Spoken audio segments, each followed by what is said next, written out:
आज के इस दौर पे डायबिटीज़ या फिर मधुमेह जो रोग है वो बहुत आसानी से देखने को मिल जाता है। अधिकतर लोग डायबिटीज़ रोग जो है उससे पीड़ित होते हैं और उन्हें जो डायबिटीज़ से रिलेटेड परेशानियां हैं वो दिखाई पड़ती हैं। डायबिटीज़ जो रोग है वो इंसुलिन से रिलेटेड है। इंसुलिन एक हार्मोन होता है और ये जो हार्मोन है वो अग्नाशय या फिर जिसे पैंक्रिया कहा जाता है उसके द्वारा सिक्रीट होता है। और आज हम इसी पैंक्रिया के बारे में जानेंगे जो कि इंसुलिन का सिक्रीशन करता है और हमारे बॉडी में जो ग्लूकोज का लेवल है उसे मेंटेन करता है, जिससे कि हमें डायबिटीज़ जो बीमारी है वो नहीं हो पाती। तो चलिए देखते हैं अग्नाशय या फिर पैंक्रिया के बारे में। वेलकम टू माय चैनल और मैं हूँ नीति। अगर हम देखें यहाँ पे अग्नाशय के बारे में, तो अग्नाशय जो है वो एक ऑर्गन है जो कि डाइजेस्टिव सिस्टम और एंडोक्राइन सिस्टम के रूप में देखा जाता है। ये जो पैंक्रिया है उसका लोकेशन क्या होगा, तो ये हमारे एब्डोमेन के पीछे एब्डोमेन में पाया जाता है और हमारा जो स्टमक है या फिर जिसे अमाशय कहा जाता है उसके पीछे पाया जाता है। और ये बहुत ही इम्पॉर्टेंट ऑर्गन होता है क्योंकि यही जो है वो हार्मोन का सिक्रीट करता है और जो डायबिटीज़ रोग है उससे हमें बचाता है। तो हमारा जो पैंक्रिया है वो कहाँ पाया जाता है, हमारा जो स्टमक है उसके पीछे में। यहाँ पे चलिए अब हम देखते हैं इनमें जो एंजाइम सिक्रीट होता है उसके आधार पे कौन कौन सी ग्रंथियाँ या ग्लैंड पाए जाएंगे। साथ ही साथ सेल के बारे में भी हम यहाँ पे देखेंगे जो कि बहुत ही इम्पॉर्टेंट है। पैंक्रियाज जो है उसमें पाचक एंजाइम सिक्रीट करने के लिए एसिनी पाए जाते हैं जो कि ग्रंथि का लगभग 99% भाग बनाती हैं और इनके अंदर एंडोक्राइन प्रकृति की छोटी छोटी और ग्रंथियाँ पाई जाएंगी जो कि यहाँ पे एंडोक्राइन टाइप की होती हैं। सबसे पहले तो पैंक्रिया था, पैंक्रिया के अंदर एसिनी पाए गए जो कि क्या होती हैं, एंडोक्राइन प्रकृति की होती हैं। एंडोक्राइन ऐसी प्रकृति होती है जो कि हार्मोन को यहाँ पे डायरेक्ट ब्लड में छोड़ देती हैं। ये इनके लिए स्पेशली यहाँ पे कोई डक्ट नहीं पाया जाता सिक्रीट करने के लिए, साथ ही उसे एक स्थान से दूसरे स्थान तक पहुँचाने के लिए। अब यहाँ पे एसिनी के अंदर और छोटे छोटे ग्रंथियाँ पाई जाती हैं जिसे क्या कहा जाता है, लैंगरहैंस द्वीप कहा जाता है, जो कि लगभग 10 से 20 लाख होती हैं और ये एंडोक्राइन प्रकृति की होती हैं। उसके अंदर और क्या पाई गई, लैंगरहैंस द्वीप पाई गई। अब यहाँ पे देखा जाए जो लैंगरहैंस द्वीप थे जो कि ग्रंथि है, अति सूक्ष्म ग्रंथि है जिसकी खोज यहाँ पे लैंगरहैंस ने की थी और इसीलिए इसे लैंगरहैंस द्वीप कहा जाता है। लैंगरहैंस द्वीप का अब ग्रुप बना होगा और इस ग्रुप में मेनली अगर देखें हम तो 3 टाइप के जो सेल है वो पाए जाते हैं। पहला है एक कोशिकाएं या फिर जिसे अल्फा सेल कहा जाता है, दूसरा है बीटा सेल और तीसरा है डेल्टा या गामा सेल। जो अल्फा सेल हैं वो परिधीय भाग में सबसे बड़ी कोशिकाएं होती हैं। मतलब पैंक्रिया का जो स्ट्रक्चर अगर देखेंगे तो परिधि की ओर सबसे बड़ी सेल जो होंगी वो अल्फा सेल होती हैं जो कि यहाँ लगभग 25% होती हैं और ये जो हार्मोन का सिक्रीशन करती है उसे कहा जाता है ग्लूकागॉन। ठीक है, तो ये किस हार्मोन का सिक्रीशन करती हैं, अल्फा कोशिकाएं ग्लूकागॉन हार्मोन का सिक्रीशन करती हैं। सेकेंड है बी कोशिकाएं या फिर जिसे बीटा सेल कहा जाता है और ये सेंटर वाले भाग में पाए जाते हैं और ये छोटी कोशिकाएं होती हैं जो कि लगभग 60 से 65% यहाँ पर भाग बनाती हैं और ये इंसुलिन हार्मोन का सिक्रीशन करती हैं। यहाँ पे अब नाम आया इंसुलिन जो कि बीटा सेल के द्वारा सिक्रीट होता है और यही इंसुलिन जो हार्मोन है वो बहुत ही इम्पॉर्टेंट होता है हमारे बॉडी में ग्लूकोज का जो मेंटेनेंस है या फिर जो रेंज है उसे मेंटेन करने के लिए। थर्ड यहाँ पे पाया जाता है सेल जिसे कहा जाता है डेल्टा सेल और ये बीच भाग में पाई जाती हैं जो कि लगभग 10% भाग बनाती हैं। इनके द्वारा सोमेटोस्टेटिन हार्मोन का सिक्रीशन किया जाता है।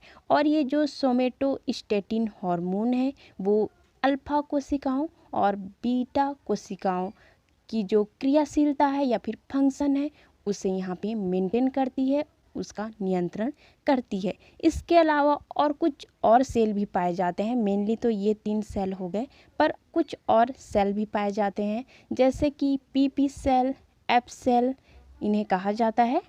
और ये जो हैं पॉलीपेप्टाइड हार्मोन का सिक्रीशन करती हैं, जो कि यहाँ पे हमारे खाने का जो डाइजेशन है और उसके बाद जो अवशोषण होता है, एब्जॉर्ब होता है न्यूट्रिएंट हमारे बॉडी में, उसमें हेल्प करती हैं। तो इस प्रकार से यहाँ पे देखा जाए तो 3 प्रकार की जो सेल हैं वो मेन होती हैं, अल्फा, बीटा और डेल्टा सेल। अब हम यहाँ पे देखेंगे पैंक्रिया के द्वारा जो मेन हार्मोन सिक्रीट किया गया, ग्लूकागॉन और इंसुलिन, उसका फंक्शन क्या होता है, इसको चलिए जानते हैं।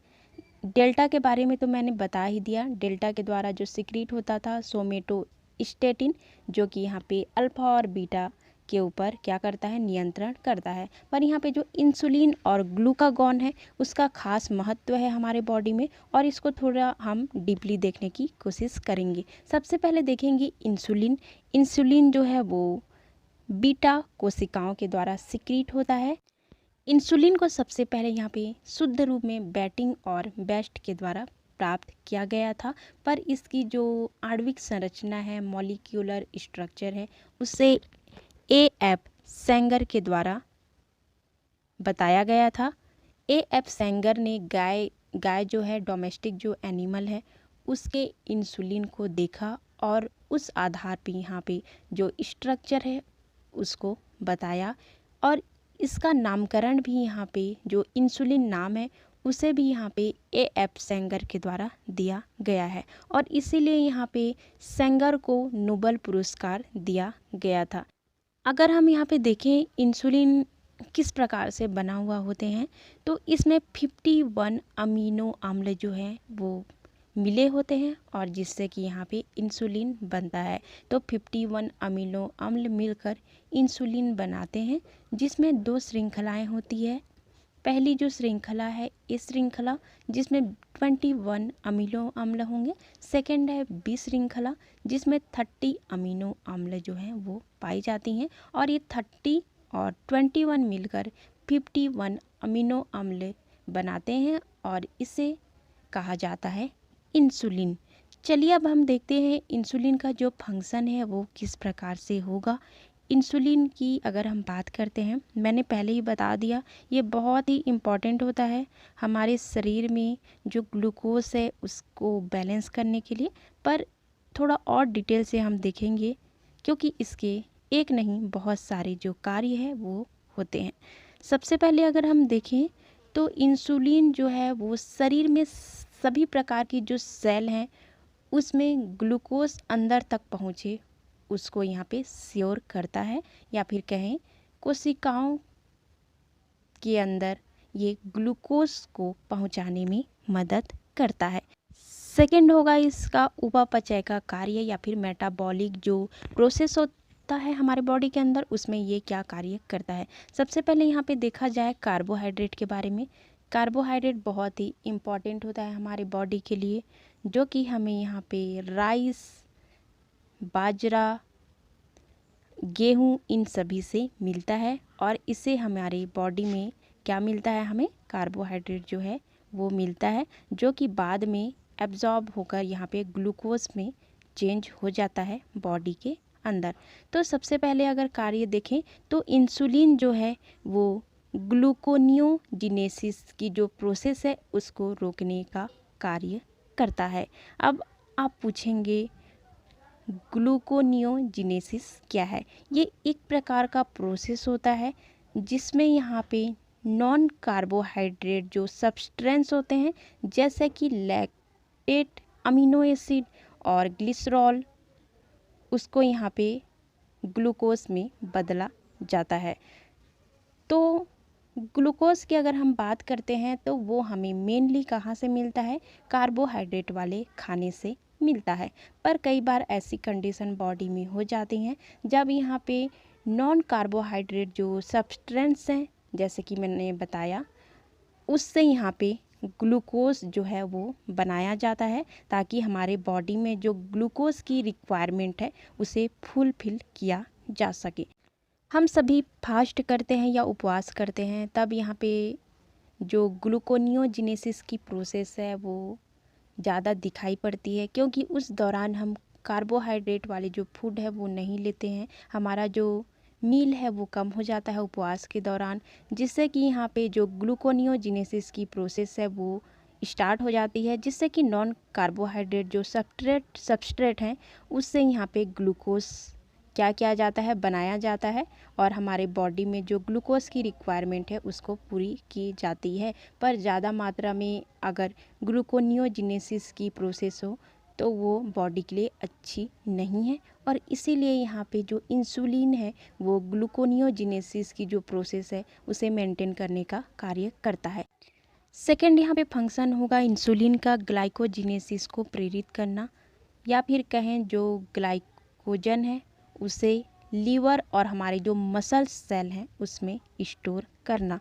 ग्लाइकोजिनेसिस की प्रोसेस में ग्लाइकोजन जो कि कार्बोहाइड्रेट से मिलता है उसे यहाँ पे लीवर और मसल्स में स्टोर करता है, और जब इसकी ज़रूरत पड़ती है बाद में तब इसका ब्रेक डाउन होता है और हमें ग्लूकोज की जो ज़रूरत है उसे पूरा किया जाता है। तो यहाँ पे क्या हुआ, ग्लाइकोजिनेसिस में हुआ ग्लाइकोजन का बनना और वो स्टोर होता है लीवर और मसल्स में। थर्ड यहाँ पे हमारा फंक्शन होगा यहाँ पे इंसुलिन का ग्लूकोज की जो ऑक्सीडेशन है उसको बढ़ाना, मतलब ग्लूकोज की जो उपयोगिता है उसको बढ़ाता है यहाँ पे इंसुलिन, जिससे कि हमारे ब्लड में जो ग्लूकोज या फिर शक्कर की मात्रा है उसका मेंटेन किया जाता है ताकि मेंटेन रहे। अगर ग्लूकोज की जो मात्रा है वो बॉडी में बढ़ जाए तो हमें डायबिटीज़ रोग हो सकता है। इसीलिए इंसुलिन जो है वो ग्लूकोज की जो मात्रा है, ऑक्सीडेशन की जो प्रोसेस है उसको बढ़ाता है, जिससे कि ब्लड में हम ग्लूकोज की जो मात्रा है वो मेंटेन रहे। यहाँ पे नेक्स्ट है हमारा देखेंगे तो इंसुलिन जो है वो लिपिड निर्माण में भी हेल्प करता है, साथ ही साथ अगर हम देखें तो ये प्रोटीन के बनने में भी हेल्प करता है। और यहाँ पे देखा जाए तो इंसुलिन जो है वो डीएनए और आरएनए के निर्माण के लिए भी ज़रूरी होता है। अब डीएनए और आरएनए तो आप जानते ही हैं, सेल में एक महत्वपूर्ण भाग जो कि यहाँ पे आनुवांशिक जो इन्फॉर्मेशन है उसे एक पीढ़ी से दूसरे पीढ़ी तक पहुंचाता है। तो इस प्रकार न्यूक्लिक अम्ल या फिर इंसुलिन जो है वो डीएनए और आरएनए का भी निर्माण करने में हेल्प करता है। चलिए अब हम देखेंगे सेकंड हमारा हार्मोन होगा ग्लूकागॉन, जो कि यहाँ पे अल्फा कोशिकाओं के द्वारा सिक्रीट होता है। इंसुलिन का कार्य क्या था, यहाँ पे ब्लड में ग्लूकोज की मात्रा को मेंटेन करना या फिर कम करके रखना। पर यहाँ पे ग्लूकागॉन का जो कार्य है वो इंसुलिन से एक बिल्कुल भी अपोजिट होता है। इसका कार्य होता है हमारे ब्लड में ग्लूकोज की मात्रा जो है उसको बढ़ाना। ठीक है, तो एक जो हार्मोन था वो ग्लूकोज की मात्रा को कम करता है ब्लड में, दूसरा जो है वो बढ़ाता है। अगर यहाँ पे देखा जाए तो ग्लूकागॉन जो है वो लीवर में ग्लूकोनियोजिनेसिस को प्रेरित करता है। ग्लूकोनियोजिनेसिस क्या था मैंने पहले ही बताया, यहाँ पे जो नॉन कार्बोहाइड्रेट सबस्ट्रेट होते हैं उससे ग्लूकोज की जो मात्रा है या फिर ग्लूकोज जो है उसको बनाना।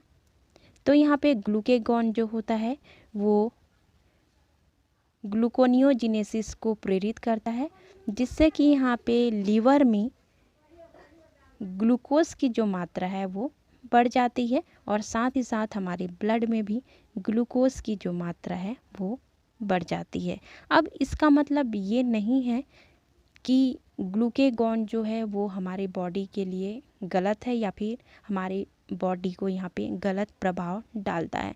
कई बार ऐसे कंडीशन होते हैं जब हमारे बॉडी में ग्लूकोज की कमी हो जाती है और इसी दौरान ये जो ग्लूकेगॉन है वो हमारे बॉडी में जो ग्लूकोज की मात्रा है उसको बढ़ा देता है, जिससे कि हमारा जो बॉडी है वो सुचारू रूप से कार्य करना चालू कर देता है।